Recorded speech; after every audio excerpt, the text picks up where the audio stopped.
Next up we have Lari Aaltonen, who will be talking about his Encounters project that has been going on in reception centers. Yes. Okay, thank you. I'm Lari Aaltonen, coming from cultural cooperative Uulu from Tampere. Thank you, Antti-Ville, and thank you for invitation to come to speak here. My take on the subject music and migration is going to be a little bit more practical. I'm going to talk about our project called Encounters, Kohtaamisia, going on in the reception centers in different parts of Finland. So first of all, cultural cooperative Uulu is a cooperative founded by ethnomusicologists working from Tampere but doing work nationally. We do a lot of musical workshops, we do concerts, different kind of projects like development projects and instrument building and selling and mostly traditional Finnish instruments. We have a record company. What else? Jonas, can you help me with this? Jonas here is also from Uulu. And the whole project Kohtaamisia, this Encounters, happened when we have been working in refugee centers or reception centers earlier. And last autumn, with this refugee crisis, as some would say, Cultural Foundation of Finland, Finnish Cultural Foundation, they called us and asked if we had any means to help with these refugees pouring in. So we said that of course we can do something, and they gave us a substantial amount of money to work with in arts.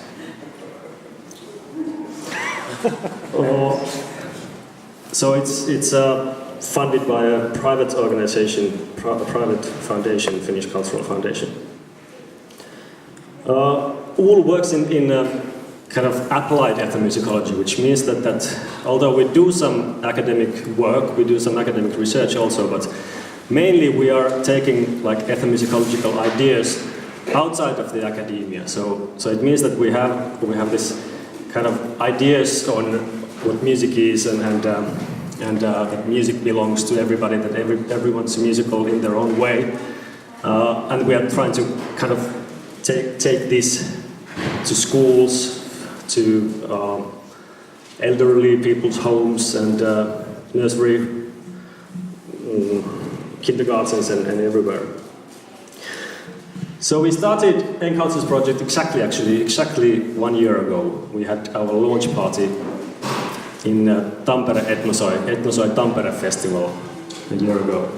And during this year we've been doing some work in I think 21 places in Finland. Actually there's like 4 red dots here, but the 3 of them should be green, because last week and the week before we went to Siilinjärvi, Vääksy, and this week or last week it was Kauhava also. So we've been touring extensively in Finland, as you can see, apart from the eastern Lapland, because there are no refugee or reception centers there, so that's why it goes like that. And what do? We have different kind of activities. We have workshops in schools. This is the most important thing what we have. We go to different schools all around Finland, and we have mixed groups of asylum seeker children and local children. Everything is designed that there are these encounters that will happen, that people will meet each other. So these workshops in schools mean that we go there for a couple of days and have maybe 2 to 4 hour workshops making songs, composing songs, making lyrics, and then recording them. So the children, the kids, they do the song together and trying to kind of are making art together. We also have workshops in family centers, these Mannerheimin Lastensuojeluliitto centers, or these kind of groups that gather once a week or something. We have smaller kids with their mothers usually.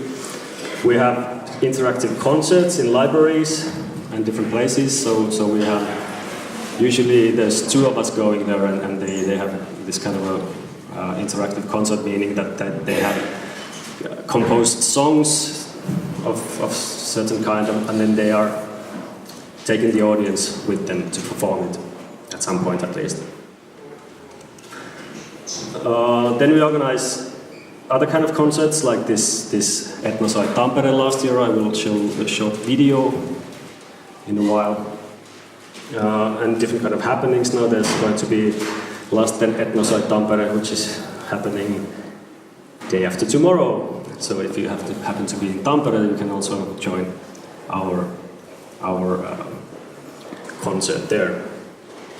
Then we have different kind of workshops in reception centers. These are not that much. I mean, they are usually the workshops are in schools, but sometimes if the kids are not in school yet, so we have to have them in reception centers, and that means that there are no local kids there then, but these are only very few. And we are also doing some interviews in the reception centers. Then there's a part of research going on, which will end up writing a method book, which will be published like maybe next March, I hope. And research is also like I'm the researcher in this project, so basically it's kind of going through all the experiences with the field workers of this project. So we are constantly talking about what is going on, what kind of attitudes, what kind of problems they might find or encounter when they're working there, and we are kind of going through them in also like a theoretical, taking some theories to help us with dealing with those problems. And then there's going to be some education for the teachers. This is probably going to be next January, so if you check out our webpage at some point or our Facebook page, I would be delighted if you came to see if what we have been doing, I mean, what kind of results we have. Goals. 4 simple goals. To create encounters between asylum seekers and local people. This is the main goal. To get those people out from the reception centers and interact with people, creating encounters, creating possibilities to meet with people. For the locals to meet with the new ones, and for the new ones to meet with the locals. To reduce prejudices between different cultures, this is kind of clear goal. To provide possibilities for self-expression through art, both to asylum seekers and local people. As we are doing this kind of, some of these schools where we have been to during this project are the same schools we are doing work with like our normal work with the local kids and similar kind of workshops. So it's kind of, we are just including some new audiences when doing this work.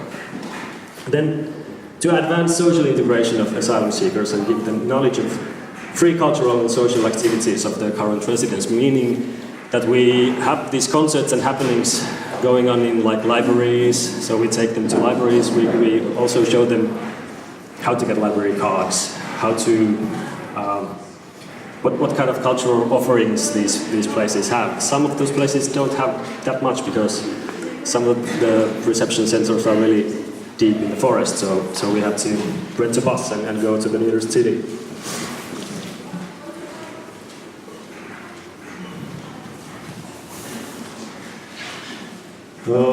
Some starting points, maybe a little bit theoretical, coming from ethnomusicology. So the basic thing is that we have always a mixed group of asylum seekers and local people to make these encounters happen, to make the social interaction happen. So the ethnomusicological approach, as I would say in here, is seeing music as culture, helping using music in order to help people discuss about their lives and doing something together, using arts, not only music, because we also hire local artists and local artists from different parts in Finland, and also at some point we have been finding artists from these asylum seekers and trying to include them to teach and to be part of these workshops and everything.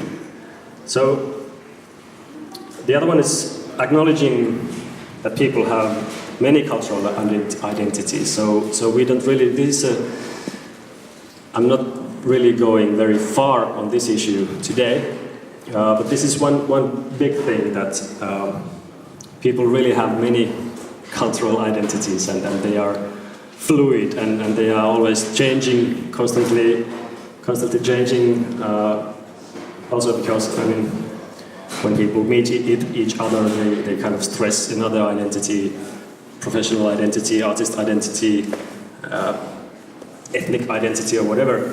So we kind of have to acknowledge that people have many identities, and then in this situation where people come to the new country, we are not really sure what kind of identity they really want to stress, so we have to be very careful not to give certain identities. We don't want to give Iraqis immediately think that Lut would be like a major thing in their identity or culture or whatever.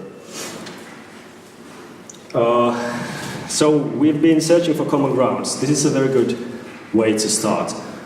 For example, similar kind of instruments in different countries and different cultures. Kantele and kanun are quite the same instrument family, so it's easy for people to kind of recognize that, okay, we have that kind of instrument too, and it's possible to make some music, it's possible to access other culture or other people's artistic ideas with this instrument because it's kind of familiar. And hip-hop, of course. Hip-hop is a global thing going on everywhere in the world. So most of these songs which are actually made during the workshops are raps. Because children, they kind of, in the workshops when they start, we ask people like what kind of music would you like it to be, and they like would it be like opera or pop or rock or whatever. So usually it's going to be hip hop. Usually it's going to be rap, at least at some point. We will hear some of these songs later. Number 4 is activating people by encouraging them to be active members of the society. This means that the whole, this is actually shouldn't be in the starting points or theory, this should be in goals. So we are trying to encourage people to take an active role in the new society, which sometimes, of course, is going to be difficult because when we started 1 year ago, many of those people who we have been meeting the past year have been deported already. So, new society, Finland, we don't really know if it's kind of worth it for people to get accustomed to be in Finland and then get deported. And this has been causing some trouble lately. Some tragic stories also. 5 is acknowledging that people have their own kind of cultural rules. Okay, I'm not really going there now. And then ensuring rights of self-expression, arts and culture. So in everything we do, in all activities we do, we try to start from start fresh, kind of. So we don't teach them, this is Finnish music, you should be doing this now. Or we are not you're Indian or Afghani or whatever. now play your music and show us what your culture is. We kind of start fresh, and we create something that is combining local ideas and ideas from elsewhere. A lot of these main principles and background ideas, it seems. Background ideas more, okay. So making art together supports social encounters, people learn from each other. This is also kind of common sense, right? Equality, everyone is treated in the same way, regardless of their background, gender or age. This is also tricky. Sometimes it's very difficult to not treat people while there's no common language maybe.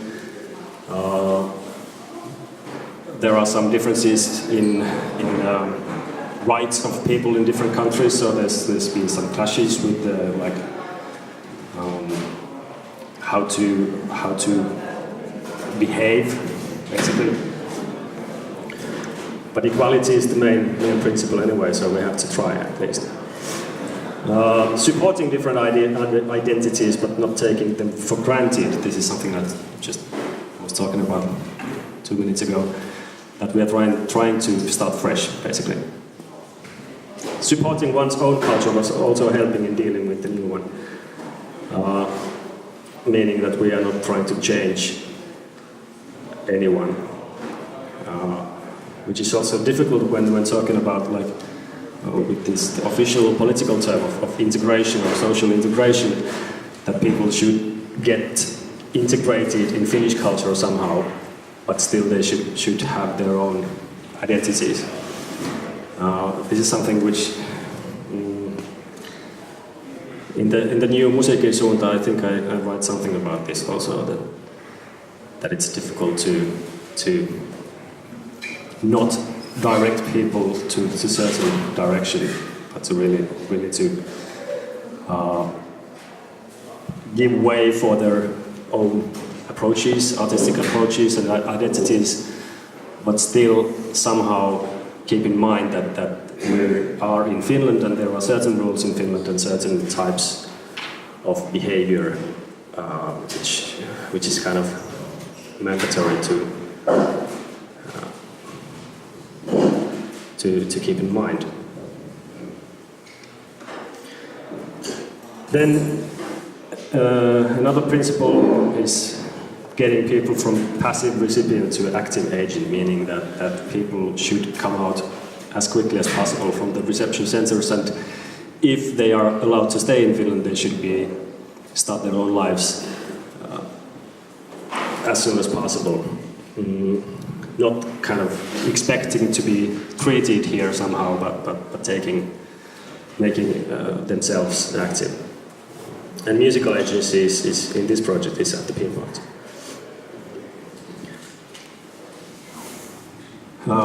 Some experiences.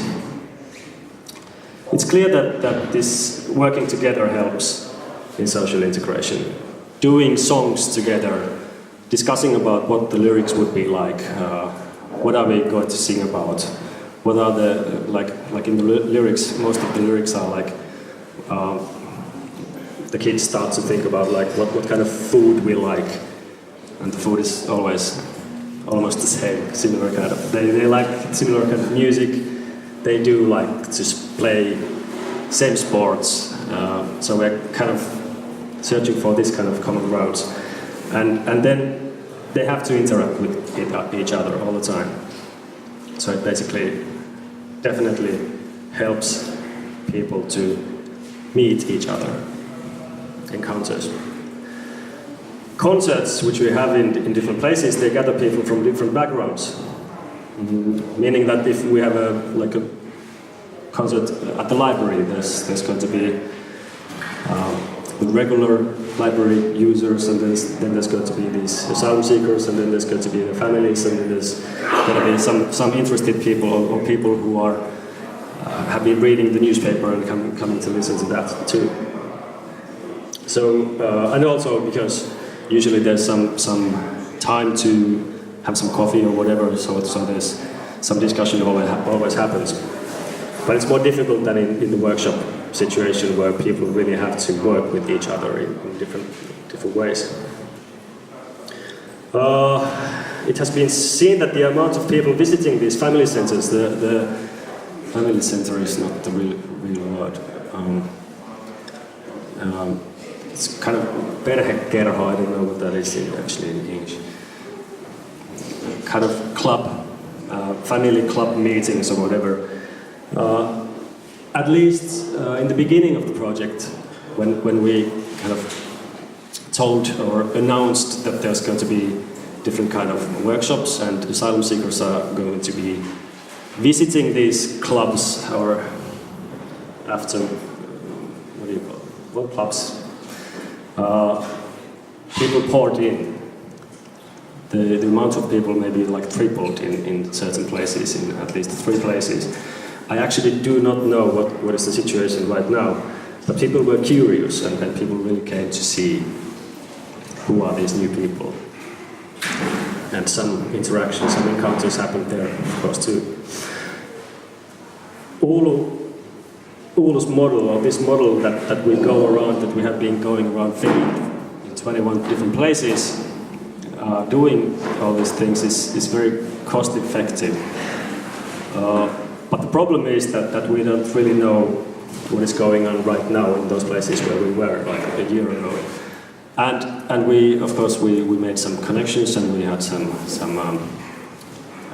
exchange of emails with people who are now, some of them are deported, some of them are here, some of them are lost, and we don't really have resources for follow-up to see what is going on. And because of the regulations and the law, we can't get their phone numbers or we can't get their locations from the reception centers if we didn't get them in the beginning. So dealing with this kind of like what happened and was it worth it to have this kind of artistic meetings and workshops, we have no way of finding out.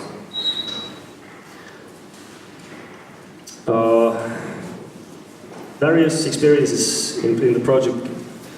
What does it mean? Well, give asylum seekers ways to adapt to the culture. Yeah, this means that also because we are taking them around. We are hiring buses. We are going to the libraries and etc. So they kind of they don't have to be all the time in the forest if the reception center is really deep in the forest, as most of them are, or many of them are, or in very small places. So they can also see some other places, and they can kind of they know more what is in Finland. And finding common grounds gives positive experiences.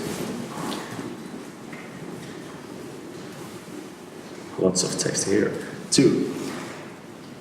As I said earlier, the integration is a political concept, and it's very difficult to define what we are really trying to do, because there are kind of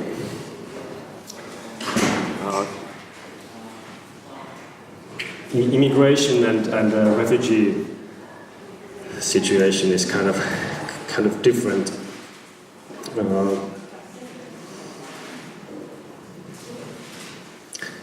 And the measuring of the level of integration is almost impossible. And I was discussing with somebody in one seminar, and somebody said that it's almost impossible to measure integration, social integration, of course.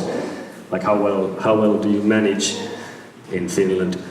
But you can say that if you become an active agent of the society, if you make a mark, if you can do something and not like be only the recipient, but you can do something, you make a mark, then that's an idea of integration has happened. And also the courage to state one's opinion is one, which you can also see in the workshops when there's like asylum seekers who just came in.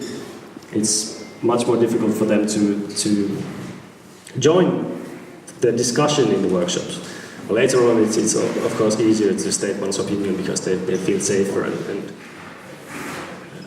etc. We've had some change of opinions. People who said that, well, I was a racist, but then I went to this family center club and I'm not a racist anymore. These are a couple of cases that happened. But we can't really measure how people use the public services after our work, or how do they get employed or do any further studies in Finland or whatever. And in these places, we haven't really had negative feedback from the schools or from the reception center. So we are really waiting to get in the whatever debate going on. Maybe here today, I would be happy to debate on this project. Facing different kind of traumas can be difficult for us, for the workers, field workers, as well as dealing with deportation, because of course there has been now these cases that we know that some of the artists have been deported and they are lost or killed or whatever. And it's a tough job also to do. And we have been thinking of what to do with these kind of situations and trying to treat ourselves also. Okay. Results. We have reached around 5,000 people, I was just counting today. About half of them are refugees or asylum seekers, and approximately half of them are minors, under 18. So we've been discussing with a lot of people the past year and getting to know many people. I'm not going to go to this very theoretical discussion about representation of different cultures and anything. I'm going to show you first one video which is from the launch party, and then when I got here, I downloaded fresh from the oven 2 videos made by a local artist and asylum seekers, which describe and they kind of, you can see it from the video what the work is really like and hear the results yourselves. But first, this short video, if there's sound.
Okay, so this was from Etnosoi Festival Tampere last year when we started the whole project. And then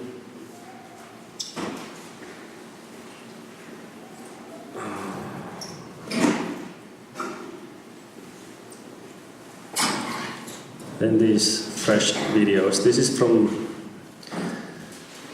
Kallio, which is a small place north of Tampere, around 100 kilometers north of Tampere.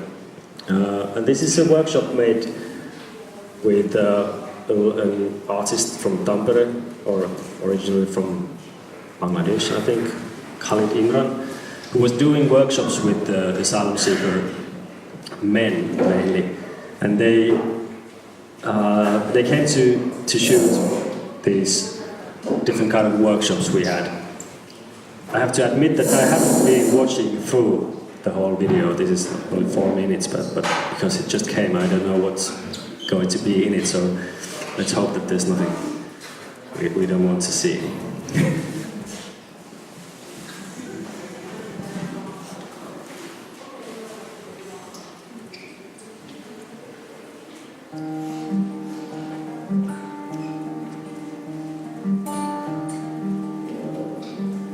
So it's not only about the music, it's also other kind of arts.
Kuka sinä minä olen Arvola. Minä olen Eino. Olisiko pystyä? Olisiko pystyä? Kiitos. तेरे दम से है सारे खुशी तेरे दम से है ओ ये दोस्ती तेरे दम से है सारे खुशी तेरे दम से है ये दोस्ती हाँ ये दोस्ती तेरे दम से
There's another video. Is there time to watch another one? Because this kind of describes what really is going on. This is new. This is like from the last. I think we went to Siilinjärvi like 2 weeks ago, so there should be some. No, okay.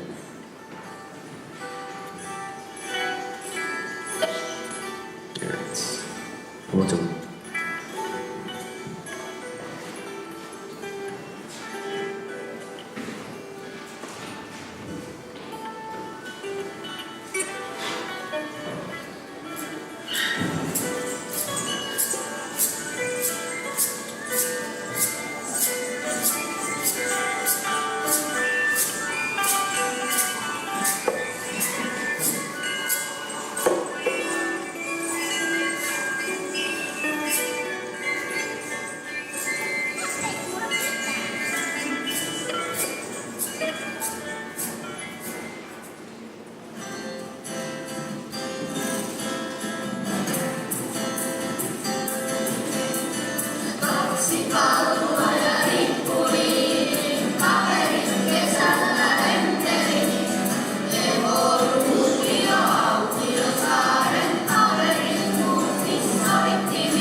Okay.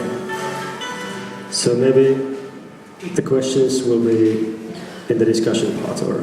Well, I was thinking if we could take maybe a few short ones here in Sure. the end, where we have coffee and tea served in the back right there, and you're welcome to get it in just a few minutes, unless somebody has something quick to ask Lari at this point. I would like to, if you can briefly say something about how you contact the local residents who participate in these workshops. Who are these people and how do you reach them? It's pretty simple when dealing with children, because we go to schools. Okay. So local kids are in schools and they have integrated classes. So or we ask the teachers to do the integrated classes from the local people and the local kids and the asylum seeker kids. But it's always kids who are Kids in schools, yes. in schools. And then in these family center clubs, we have mothers and smaller children, and then this kind of more other art forms are mainly for men. Yeah. Like so we have been having like social circus and sculpture workshops and photographing sessions and acrobatics and video, this kind of video editing work. And also another quick question, can you say something about the music we heard in the background of these videos? Do you know how and where and who were singing on these? There was one that sounded a lot like Jouni's Girl from Ipanema, but... Yeah, I also realized that immediately. Yeah, well, they are songs which are made with the kids. So these are made in these 2 to 4 hour workshops, and they have we have this kind of community composing methods where these songs come from, and sometimes they sound like something really similar to something we know, depending on who our worker is there and Sure. because we also like this was Kari Lounella playing the guitar in these songs, but if it's Antero Mento, it's going to be mainly like progressive rock or something. Alright. So that's what the kids like in those places. Yeah. Do we have any other questions from the floor at this point? What about the communication? Was it English? I would doubt that everybody was speaking English, and maybe not everybody speaking Finnish. So how do you communicate with them? It depends. I mean, nowadays in schools, if the kids came like last year, so at this point they speak fairly good Finnish. Okay. But these composing methods, the community composing methods are making the lyrics, well, the lyrics, yes, but the composing methods, they don't really need that much of a language, because we have this kind of system how to write the melody and how to do it. But about coordinating all the activities and reaching out to them, is that a barrier? Is communication a barrier if the language is? Sometimes yes, but we have interpreters and we communicate with the centers and the school teachers and those before we go there, and then when we meet people we can evaluate whether we need an interpreter or how can we manage. And usually there's some in the community, there's somebody who speaks English or somebody who speaks Finnish and can translate. So it hasn't been a really big problem, although it's sometimes challenging. All right, thank you very much, Lari, for this presentation. Let's take a quick break. It's a little bit drafty in here. Maybe we can move around a little bit to get the blood circulating and have some warm coffee or tea over there, and continue with Piali and Adriano on the couch here on our little talk show setup in about 20 minutes or so, a quarter past.